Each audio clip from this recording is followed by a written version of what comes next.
Hey guys, what's going on? It's me, Jay. I'm back again. Yeah, I wanted to talk a little bit about what do I actually think is gonna happen um under a Joe Biden presidency. Of course, Joe Biden. Yesterday was his first day, full day as president. He was sworn in on the 20th, and yesterday was his first full day as president. What I think is gonna happen is we're starting off with a lot of division in the country because of the 4 years of Trump and the 8 years before that, when that was mustering up at the seams, when that was bubbling up from 2008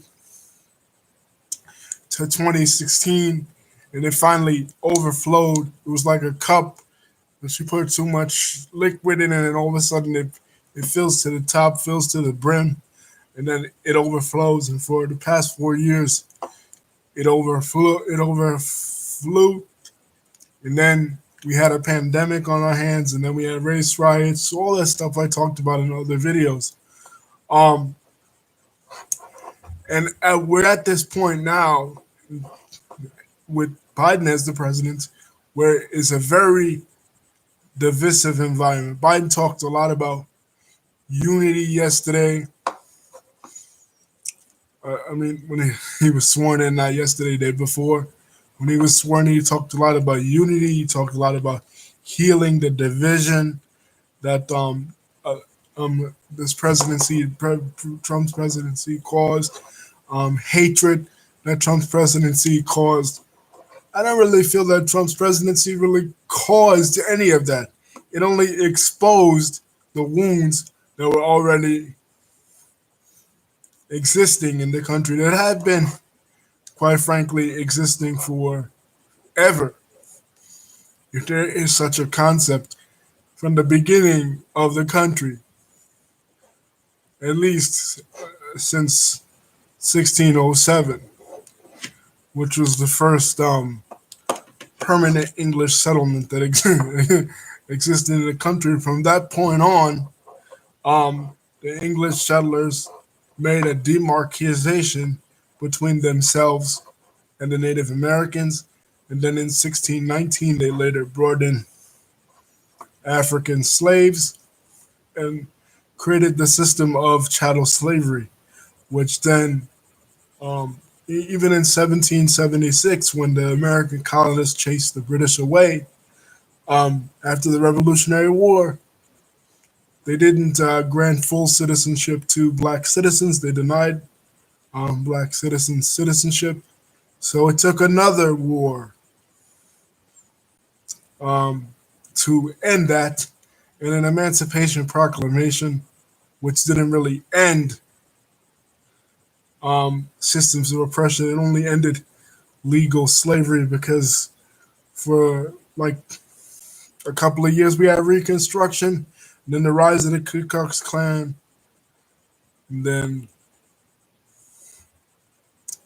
Jim Crow, then the end of Jim Crow, then race riots, then a black president, then more race riots, and COVID, and Donald Trump, and we're at where we are now.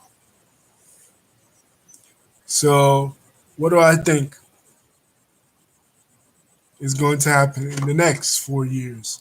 That we have the first woman vice president and the first vice president of color, the first South Asian and black vice president. What I think is going to happen? I think it's going to look like a symbolic victory for some folks, and then they're just going to go back to doing what they've been doing. Because if you look at, like I was saying, the quick overview of American history, yeah, you have great victories. You have the Revolutionary War, which supposedly championed liberty and individual freedom and individual choice. And all men are created equal, endowed by their creator with certain unalienable rights. Among these are life, liberty, and the pursuit of happiness. Okay? But then you still had slavery until 1865. And then after slavery, you had another 100 and something years of Jim Crow. Then after Jim Crow, You had redlining, and then after redlining, you had a black president. You had these symbolic victories, but never really any substantive change. So I don't think it's going to be any different here. I think it's going to be the exact same. Like it always been for a while, it's going to seem good, and then we're just going to go back to more hatred and more division. And right wing groups are going to just continue to grow. Extreme right wing groups are going to continue to grow. I And as far as COVID, yeah, they're going to get COVID under control. They're going to get it under control, and then it's going to go away, and there's going to be other diseases, other illnesses that are going to exist. So, what do I expect? I hope student loan forgiveness happens. I hope mass mandate happens. But I also do think that the reaction to what happened on January 6th is going to cause a further lockdown of this country, and people are going to lose more rights because what tends to happen in societies that are under distress, like Russia during the first World War, it was under a lot of distress. It was a lot of division. Some people felt like Russia shouldn't even be in that war. And what that led to in 1917, that led to the rise of the Bolshevik Revolution and the rise of the Soviet Union. And then when the Soviet Union was over, um, you had the rise of organized crime in Russia, stuff that I talked about in my last video. So in every time of distress, people turn to more and more um, government restrictions, more and more limiting of freedom. So that's what I think is going to happen. In a reaction to this, Joe Biden is going to start to limit, Joe Biden and Harris are going to start to limit the rights of individual people. And that's going to cause a reaction on the right of more racism and more vigilante type justice against people of color. I hope that I'm wrong, but I foresee that. That's what I foresee. I foresee the breakdown of our society along racial and political lines. I don't think Joe Biden is the kind of guy that can bring about this type of unity. His political record doesn't bear that out. So I think it's going to be a disaster with him in office just because of what happened on the 6th. And just because, like I said, being a student of American history, you learn that every win is a loss. Every action has an equal and opposite reaction. We know that from science. We know that when something happens, like you have the American Revolution, then it doesn't really bring about real substantive change. It didn't really bring about anything substantially changed. It only dissolved our allegiance to the king.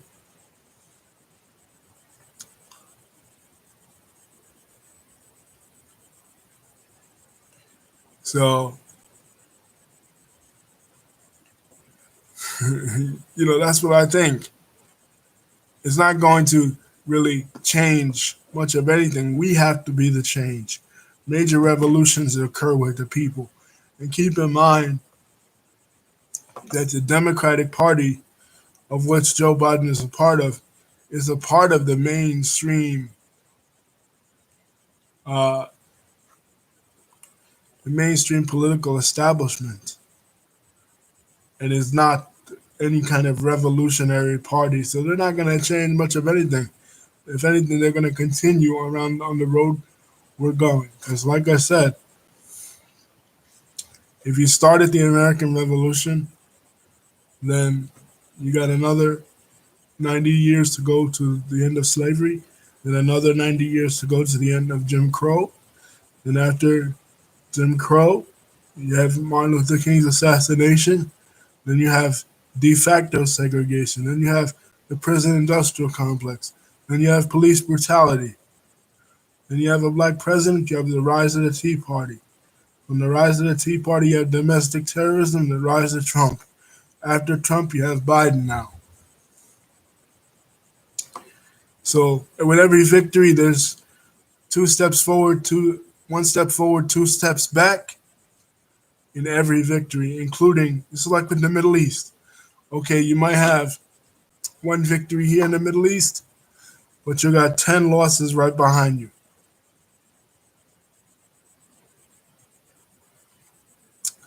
Feel free, guys, to chime in.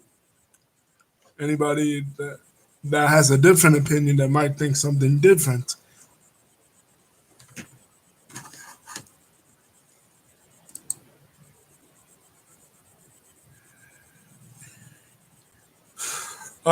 Yeah, that's what I was gonna bring up too, Lisa. You're absolutely right. Um, but Kamala Harris is a great symbolic victory for a lot of people. You know, for women especially. I don't like to use the term female. I think that there is some kind of divisiveness with the term female. Yes, we know that's a biological term that people are, that species are divided into male and female, but I prefer to use the term women because we're men, we're human beings. You know what I mean? But um, being the first woman vice president and the first woman of color, it's only a symbolic victory, guys. I, what I mean by that is in her book, okay, I got the book for Christmas. I read the book. I'll be doing a review on it, and I'm halfway through it. But in the part that I read, she talks about justice. In her mind, justice to her is locking up these quote unquote criminals. And unfortunately, in our society, you want to read this other book and a companion piece to it by Michelle Alexander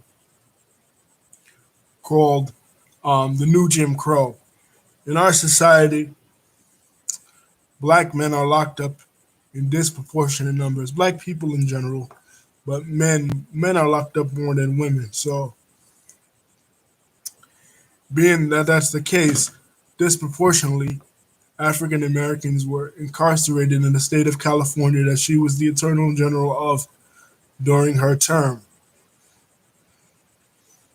So, she sometimes minorities in positions of power they go overboard to try to prove to the man or to the majority society that they are just as tough on crime as the majority society is. And I think that's going to be the case with her. I think she's going to be like on steroids in a position like this. We're trying to prove that she is extra law and orderish. So that's my answer to the question. Do I think Biden will have two terms? No, I don't. I think he will hand it over to Kamala. It's all being set up for Kamala to be the first female president or woman president. Set it up that way. I mean, if you were looking at it like a movie, it's being scripted to that way. You could almost see it from a mile away. Stevie Wonder could see it. That's how obvious it is. I mean, she was sworn up in before him. And that's never happened in American history where the vice president is sworn in before the the incumbent.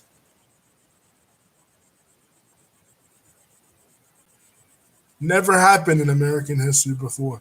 So technically, guys, from a technical standpoint, Kamala Harris was the first Kamala Harris for about um, 20 minutes was actually Donald Trump's vice president. How about that for trivia?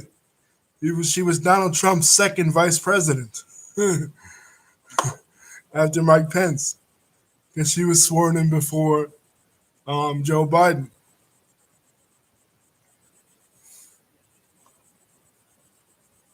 So there you go.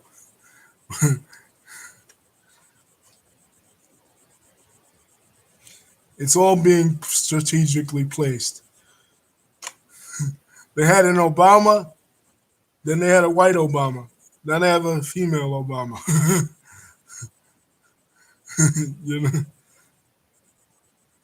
what I mean by that is I often said, and everybody knows this on my channel, my theory, yeah, sure it was. And Trump. And Trump.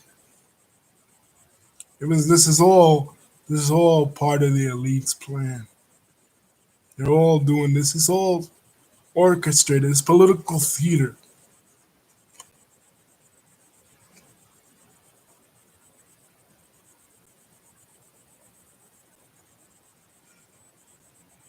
I think, yeah. You had Obama, and then you had the anti-Obama, and then you had the female Obama. One and one and one. So it kind of looks weird. It'll look weird in the history books when people look back on it. It'll be like, okay, yeah, you had Obama, then you had Trump, then you had Biden, and then you had Kamala.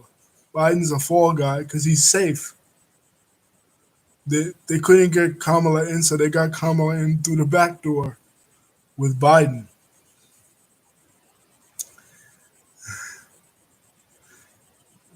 Yeah, because you need conflict. You need conflict in history, Lisa. If you don't have the conflict, then it gets boring after a while. And that's the thing. You're always gonna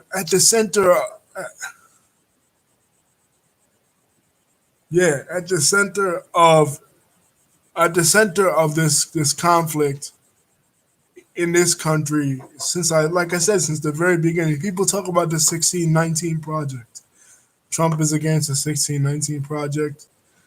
Some people are for it, but it really does. The conflict doesn't really begin at 1619. It begins at 1607, and actually, it begins even further back than that in 1501 when slavery started in the Caribbean, and even further than that back to Christopher Columbus. The central conflict of this of this hemisphere has been race. Race is at the center of almost every conflict that we've ever had in this country. So yeah, I do think the elites are orchestrating it all from behind the scenes. I don't want to sound too conspiratorial, too much like QAnon or anything like that. Yeah, so that's another thing I wanted to bring up, Lisa. It's like, what sense does it make? They're in there for 4 years, they're in there for 8 years, and another person from another party comes in and does the exact opposite. So nothing ever gets done. It's all gridlock.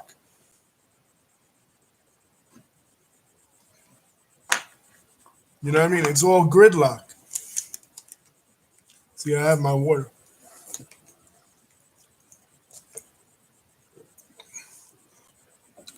It's all gridlock. Trump gets in there, he reverses the things Obama did. Biden gets in there, he reverses the things that Trump gets in there. Kamala's in there for another 4 years. Say somebody else comes in, another person, Nikki Haley or whatever, and reverse what she did. So you're back where you started. Like we're playing this game of hot potato. Not to say that I'm advertising dictatorships like Fidel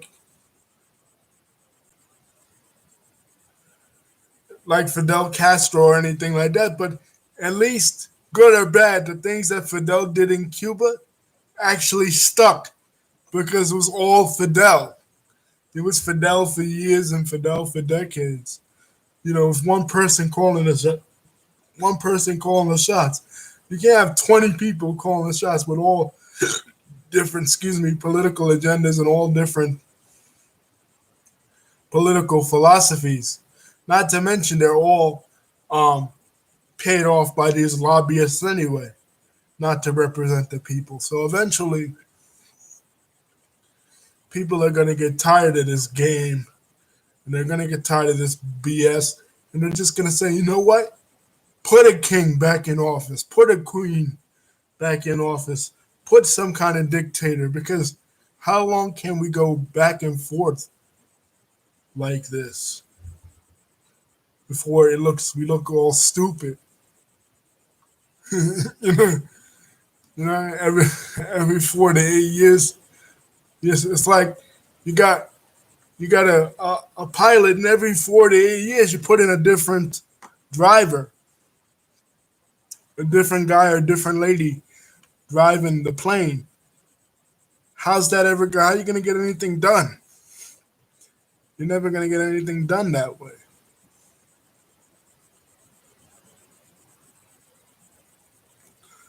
And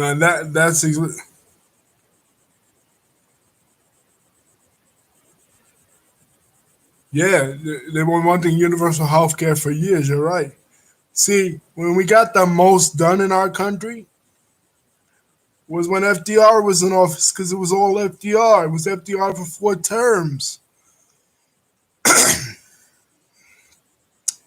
So he was able to do all the stuff we wanted him to do, good or bad, for those like 12. He was there till he died. So he was there for like, you know, 12 years. You know what I mean? So, um, because he had that long ass term, he was able to do everything. That's what happened to Rome. Eventually, people got tired of in Rome having one, a leader, swap out every couple of years, and they just said, "Fuck it, give us one Caesar," and Rome went from being a republic to being an empire after Julius Caesar, because they're like, our people are starving and nobody does anything. All talk, no action. He didn't start the term presidencies, Lisa, but it was because of him that they limited to only 2 terms. The 2 term precedent comes from George Washington.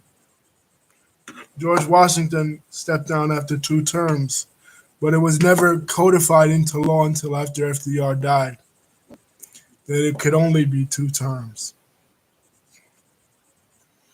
So he didn't start it, but because of him, because the fear that they have is that, like I said, what happened with Greece and Rome. The founding fathers never wanted a queen or a king. You know what I mean? But you got to remember, the population back then was smaller. The country was smaller. It was only 13 colonies when they started. So things changed. So eventually, I believe we won't probably live to see it, but eventually, um, we will get to a point where one man or one woman will decide, you know what, I'm going to stand here until I die. Hopefully, um, that person agrees with your political philosophy. If they don't, you're going to see it as tyranny, and if they do, you're going to see it as progress. Trump's trial, I don't know. I know that they're starting impeachment papers right now.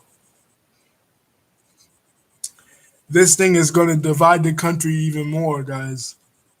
This whole trial of Trump, because this is going to make him out to be a martyr. What's making this MAGA movement stronger? People say, is MAGA dead? MAGA ain't dead. It's only gonna it's only gonna get stronger, because now they got a martyr. They got Trump. They got Ashley Babbitt. They're only gonna get stronger. They got faces to it now. You could put faces to names and faces to emotions now. You know, you got one guy and one woman. You know, you got your saints. You got your saints. Just like when the Christian religion first started, you had Saint Stephen. He died for his religion. You had all these women and these men that died under persecution from Rome for 200 years. Now you got your faces to the movement. You got your saints to the movement. You got people that died for the movement. So that's only going to embolden people even more. That's not going to deter them. Look at the abolitionist movement. The abolitionist movement only really started to gain steam with two things. One was the publication of Uncle Tom's Cabin, and the other one was the assassination of John Brown. When John Brown, a guy who was a radical abolitionist, a radical preacher, decided to invade the capital of Virginia and try to free all the slaves, he was caught and he was hung.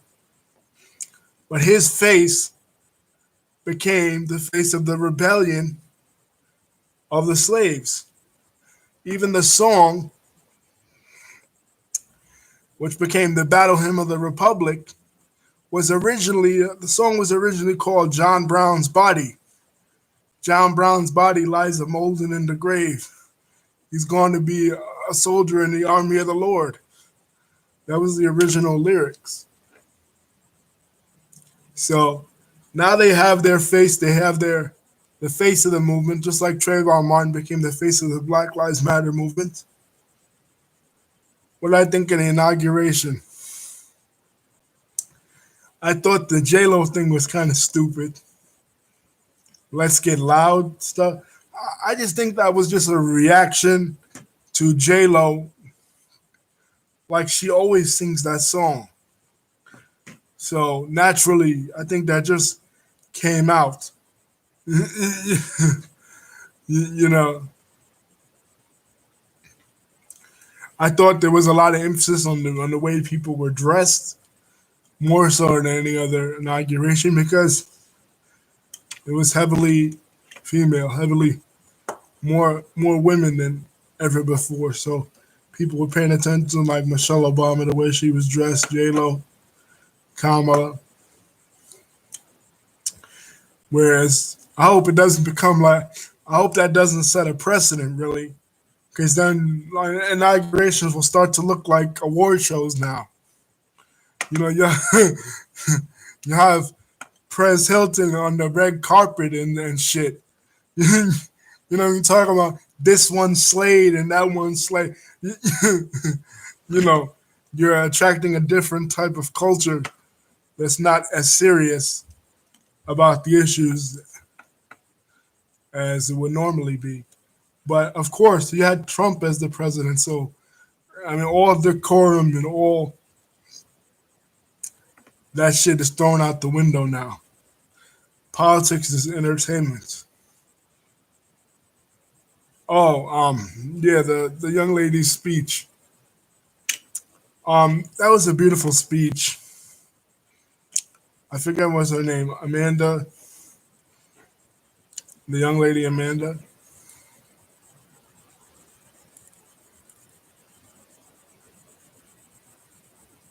That was a beautiful speech. She was a beautiful young lady. Wow, she was stunning. You know, and so intelligent.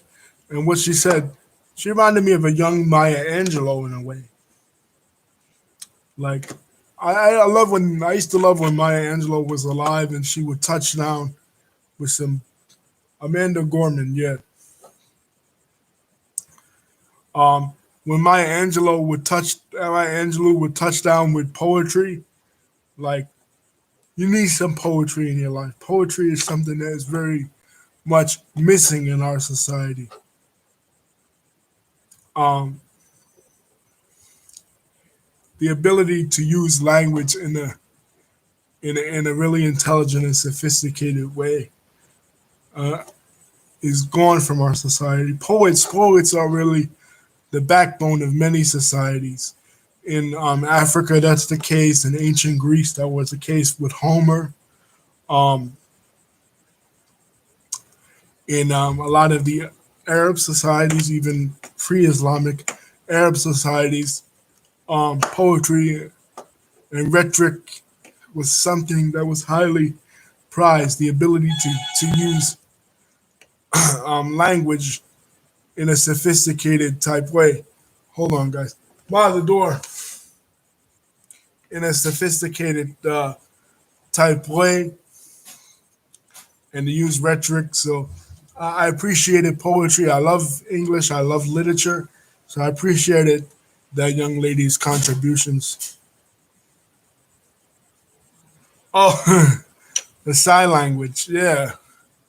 Um, I have someone in my family, a second cousin, that uses sign language to communicate. And I used to study sign language. So her using sign language was really cool and inclusive.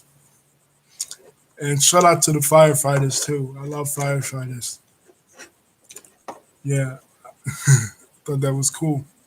You know, the more we can include people with disabilities and um, people of different ethnic backgrounds and different races and LGBT people, the more I'm for it.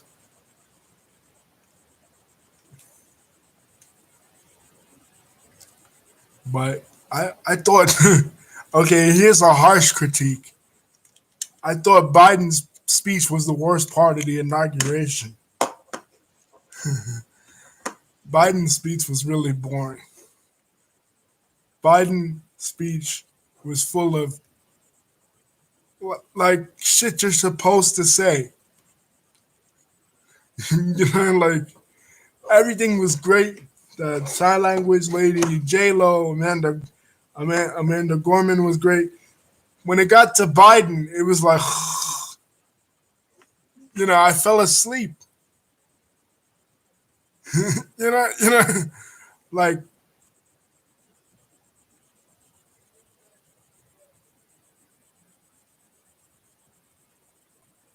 yeah, Pete Buttigieg gonna be trans. Well, because he's gay.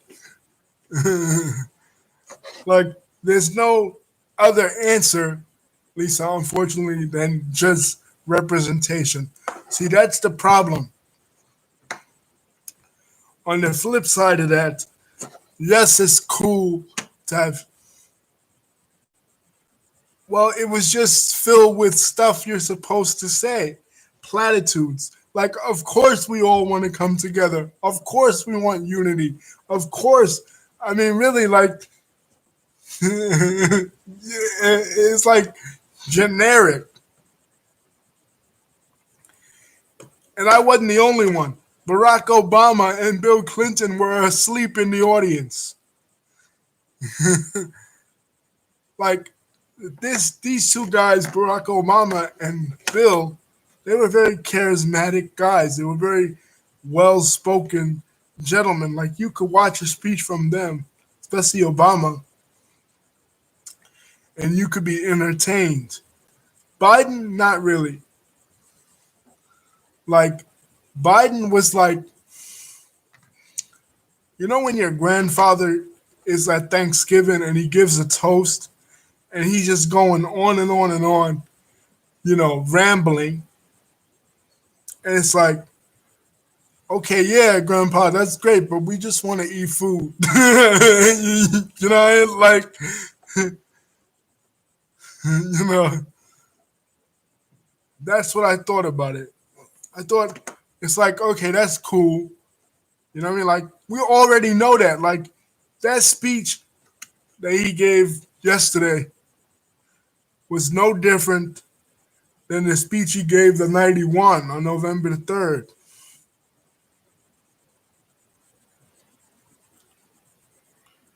You know what I mean? Like, and plus, the wind was so bad that a piece of his hair was sticking up. And Bernie Sanders looked bored. Oh, the Bernie Sanders memes. The Bernie Sanders memes are out of control. Y'all are too much with that. Y'all are too much. the, the Bernie Sanders memes in the winter coat. Y'all need to chill with that. Like Bernie Sanders as Baby Yoda. Bernie Sanders sitting in front of in front of the bus stop. like like oh, November the 7th. Yeah, you're right. I mean, but the Bernie Sanders memes. Oh my God.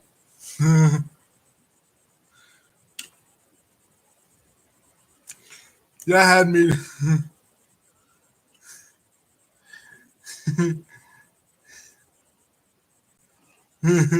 like Bernie Sanders looked like he didn't even want to be there. To be honest with you, but like I said, by the time we got to Biden, it's like people were ready to go home by then. You know what I mean? People were looking at their phones. You know, like how was Biden the main attraction, the guy that we all came here for? How he's the worst we ever had? Like the most boringest part of the of the inauguration. Like everything else was good, and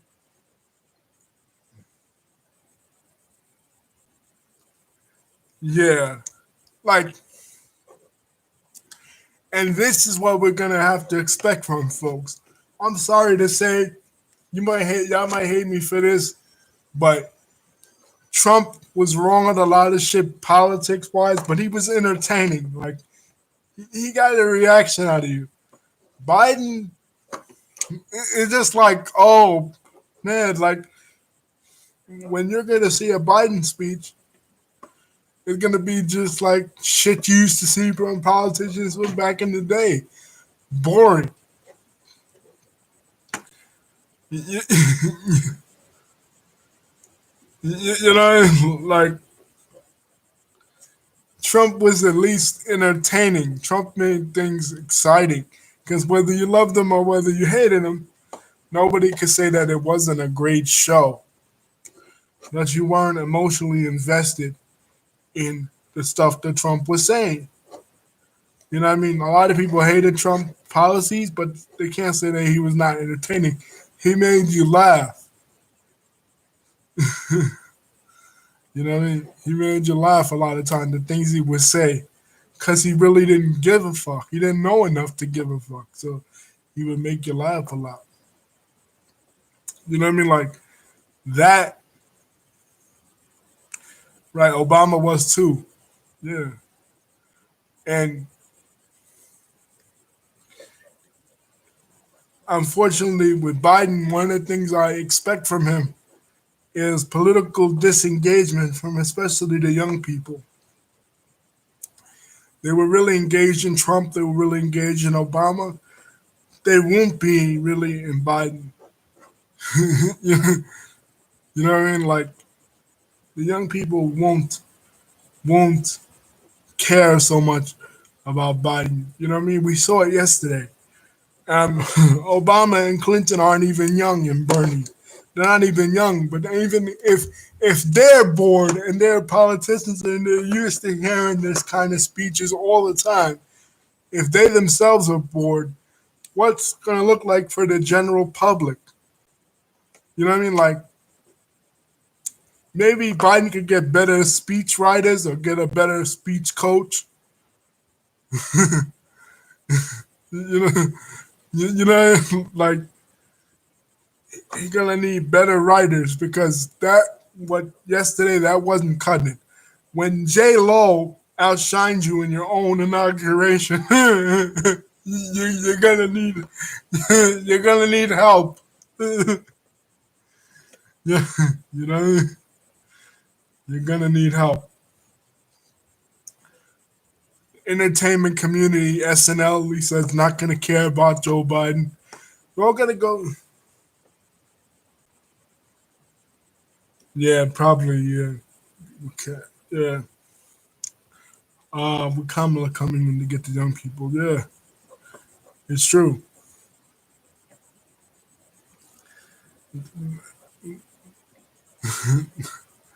Like, why don't we just switch it out and make J Lo the president and Kamala the vice president and J Lo the the vice president or Michelle Obama? Is it too late for a refund? Yeah.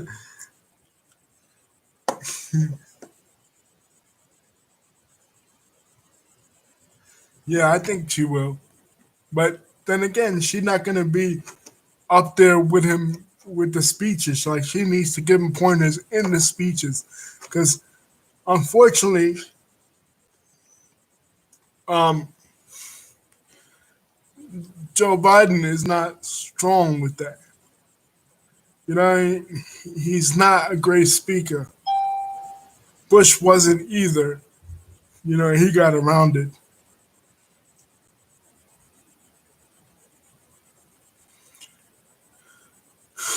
You know, but with better speech writers, Biden could do a better job. Uh, he just needs better writers. And one of the things I loved,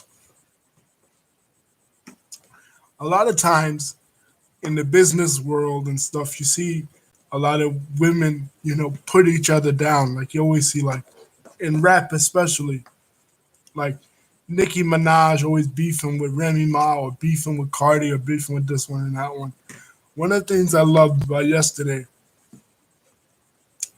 was Michelle Obama pointing to Kamala like this, and then Kamala responding, you know, in kind.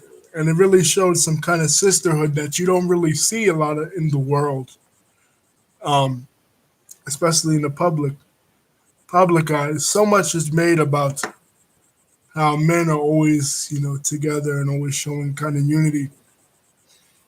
But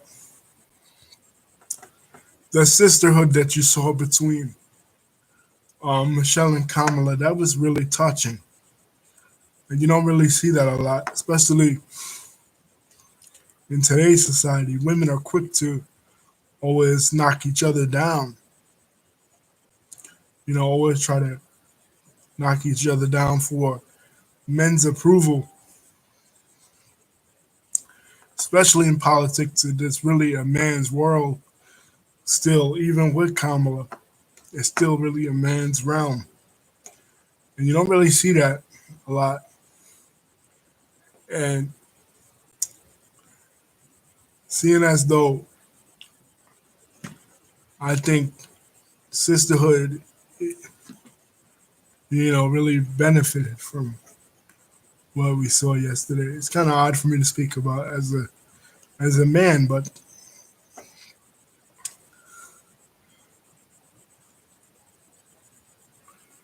yeah, that's what I'm saying. Like you have two women in power, and they're not trying to knock each other down.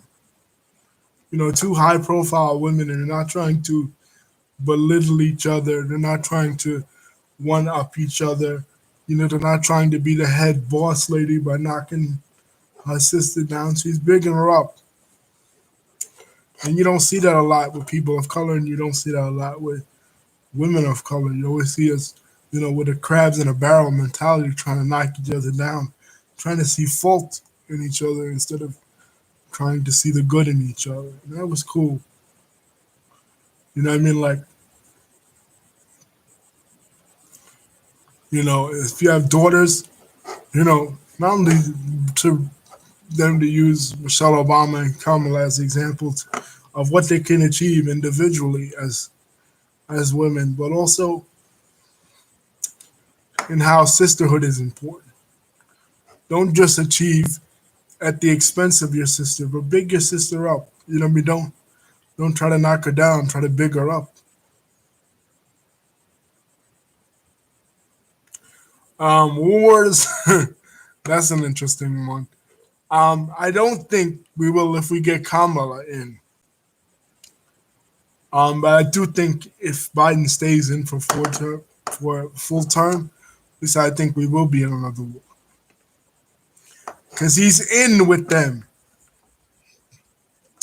Now I'm not being a hypocrite. Now I said don't don't knock your fellow man down or your fellow woman, but you have to when you see the truth, you have to speak the truth.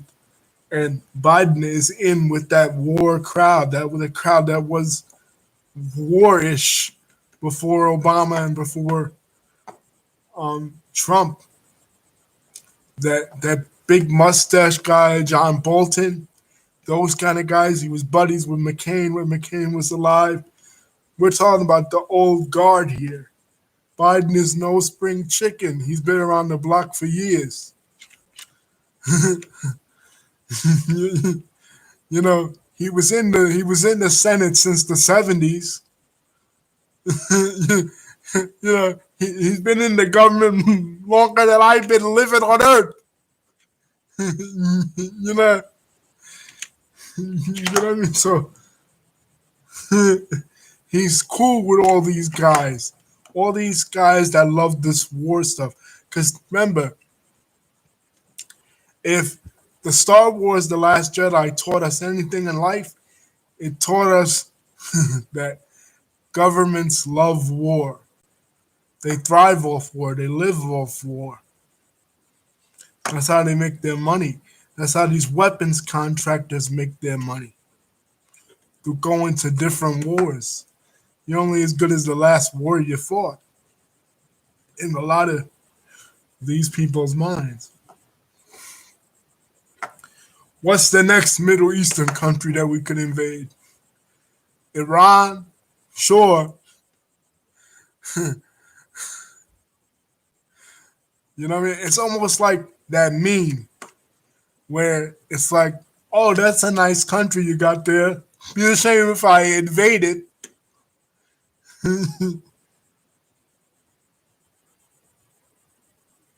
Yeah. But one thing I will say is Biden is proof never give up on your dreams. Just because you fail one time, keep trying. Because you never you never know. You might actually do it one day. A president, somebody before you might be so bad that the general public will say, well, why the hell not you? Fuck it, we might as well. you know, you can't be any worse than what we've had for the last 4 years. You know what I mean? So, guys out there, just because just because the woman you love might say no one time or two times or three or 50, you know, keep going at it because you might be like Joe Biden to the presidency one day. You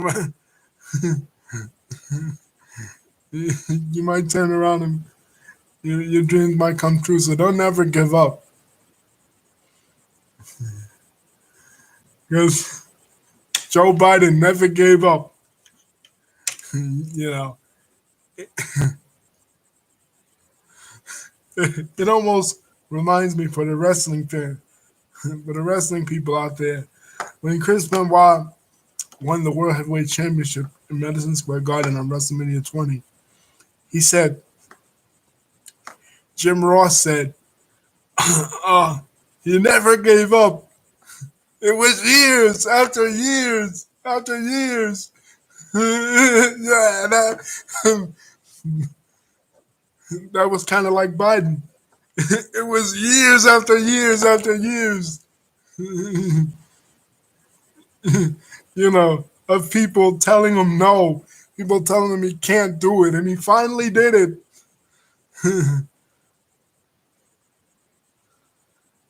And that was like Biden. That's what it reminded me of. He ran for president like 4 times and lost each and every time.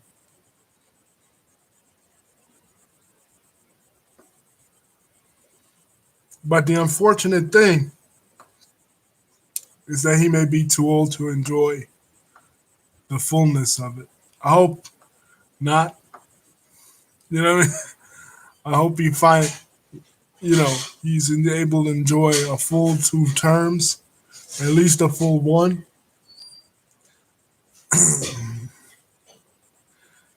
You, but at his age, you never know. But he achieved it.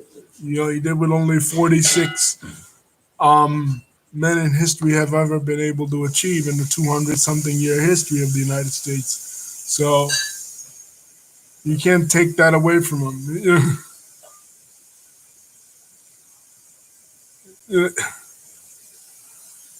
you know.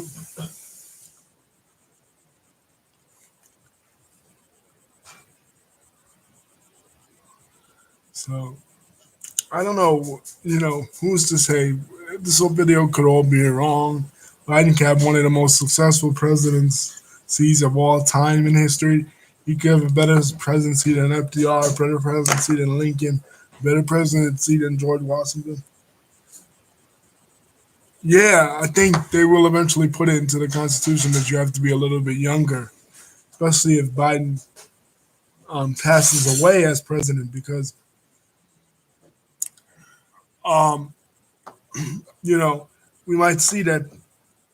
Yeah, there's wisdom in age, but it's a job that is so stressful that you need to be, you know, kind of on your toes to be successful at it. So, um, yeah, uh, not lemon. Yeah. So yeah, I think you have to. They'll make it so that you have to be young. But congratulations to Biden. Like I said, uh, Obama's presidency and Trump presidency were like people that told them they couldn't do it, and they did it on their first tryout. But sometimes it doesn't happen on your first try. Sometimes you have to keep working at it. You know, it's not in God's timing yet. Yet, so uh, yeah, 35 is the starting age. Yeah, but in general, Obama's presidency, uh, Trump's presidency, and to a lesser extent, Obama's presidency was different because they went on their first tryout. Most people don't win on their first try. They have to keep going and going. Not as many times as Joe Biden, but they have to run a couple of times. You know what I mean? Because the public doesn't really know them. But of course, um, Obama being so well spoken and his situation being unique and him not really having a political track record and Trump being an entertainer, that helped them. You know what I mean? But most presidents do, most candidates do fail at their first try. They have to keep trying again and trying again. It's very rare that they get it on their first tryout. So yeah, you have to be at least 35. You know, I think with the Trump thing, they'll make it where you have to have at least some political experience. You know what I mean? Like at the bare minimum, 2 years at least in some kind of government office. You just can't be any schlub off the street. I mean, his presidency proved why you can't be that. You know what I mean? Because it's a hard job, and you have to make snap decisions. And unlike in the business world where he was with Trump Industries, um, your losses aren't just your losses. Your losses are everybody's losses.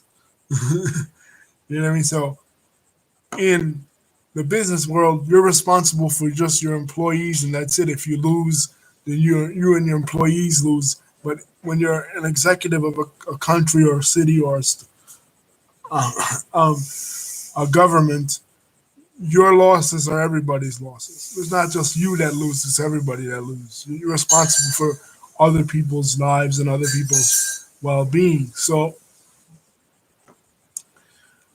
um, if they don't make a law like that in the future, what will happen is somebody who's just charismatic, well-spoken, has some sort of platform, will become the president, and then will do worse harm than what Trump did because they'll be a lot smarter than Trump and they'll have a lot of more political savvy in order to achieve these, you know, horrific goals. Like that's how Hitler became Chancellor of Germany in 1932, being so charismatic, being well spoken, knowing exactly the frustrations of the German people.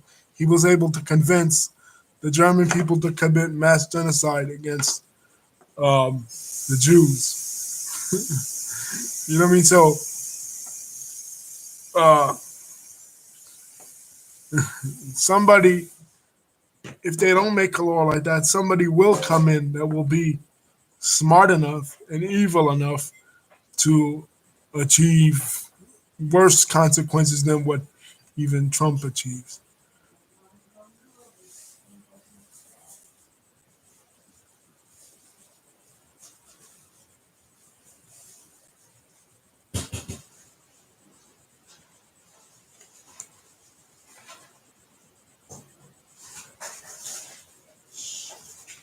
And that's the danger of having somebody with no experience. Because just because they don't have any experience doesn't necessarily mean that they won't have evil intent. You know what I mean? They were lucky to get somebody like Trump that really didn't, I don't think, have evil intent. He just didn't know what he was doing. Like it was just more um, incompetence than sheer malignance. I don't think Trump had malice in his heart to do evil. Like some people think, oh, he had malice in his heart to do evil. I just think he was just incompetent. You know, you know. Thank you, Lisa. Um,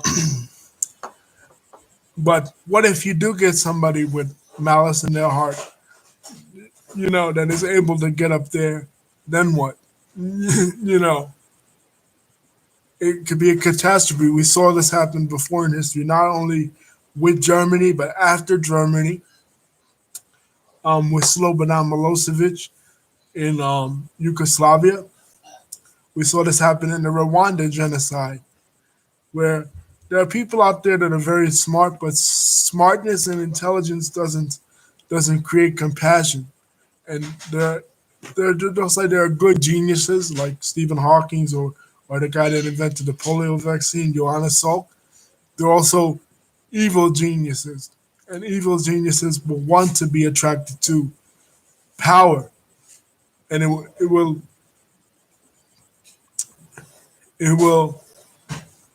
be a bad situation if somebody like that were to gain the levers of power. So as bad as you think Trump was, be on the lookout for somebody even much much worse.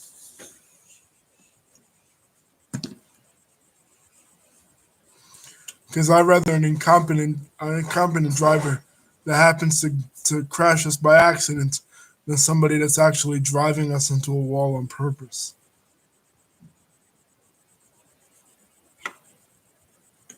You know what I mean? So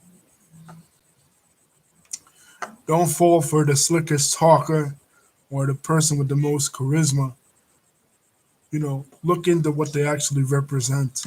And I don't think the media does a good job really at educating people on what the candidates actually represent, and that's what they need to do more of.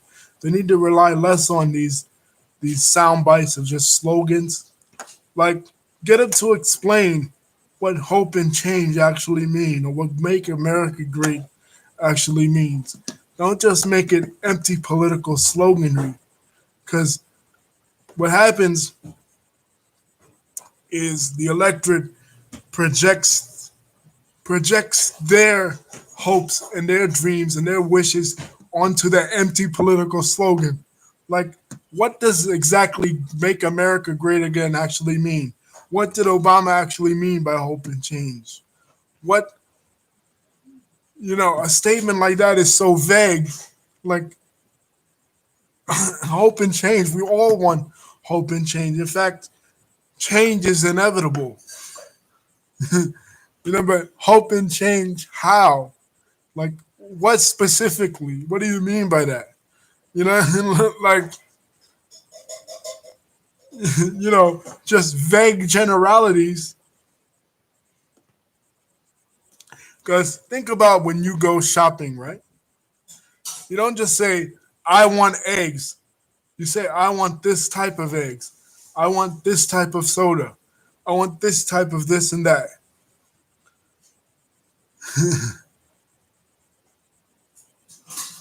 You know what I mean? So do the same thing with the candidates. Investigate their brands. Investigate what their brands actually represent. What are their political beliefs? What are their political platforms? Why are you voting for them?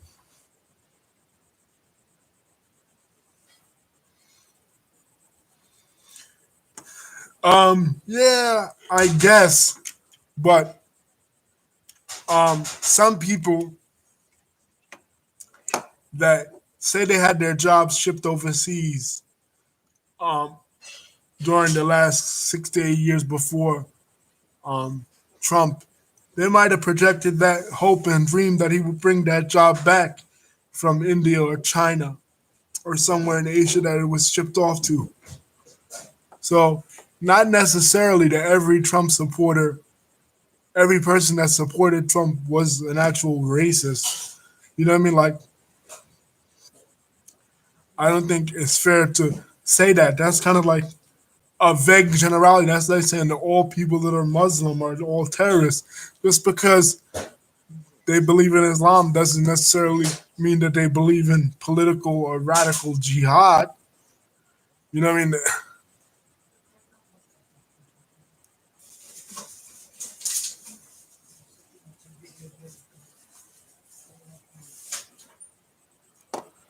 You know, so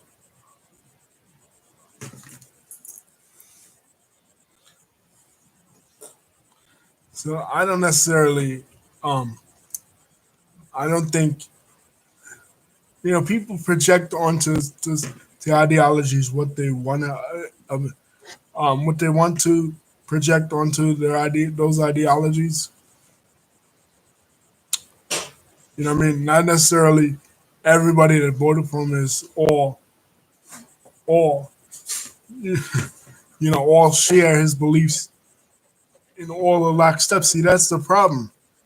It's like when the conservatives say that all Muslims are all jihadists. Well, they might see something in the Quran that might be objectionable, and they might say, well, all Muslims believe all like this, but for a fact they don't. There's divergence among political philosophies just as there is divergence among religious philosophies. You know what I mean? So I don't think every MAGA person was a racist. A lot of them were, just like every, yeah, political slogans.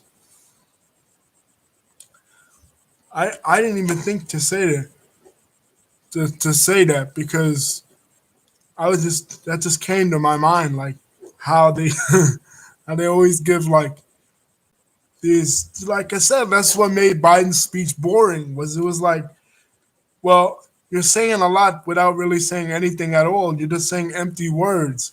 Like your words are not backed up by anything substantive. You're just saying platitudes. Like, oh, I'm gonna make the country happy. You know what I mean? Like, I'm gonna make um I want world peace, but how are you gonna achieve that aim? Anyway, I'm going on long now, guys. So I hope you like this video. Don't forget to like and subscribe to my next video. Peace. But I will do that video on political sloganry. That's very interesting. That's a very interesting topic. I will have to look on some other political slogans that existed probably before I was born, like going back to the Lincoln and Abraham Lincoln and Stephen Douglas debates. But I will look into that. Peace. Don't forget to like and subscribe.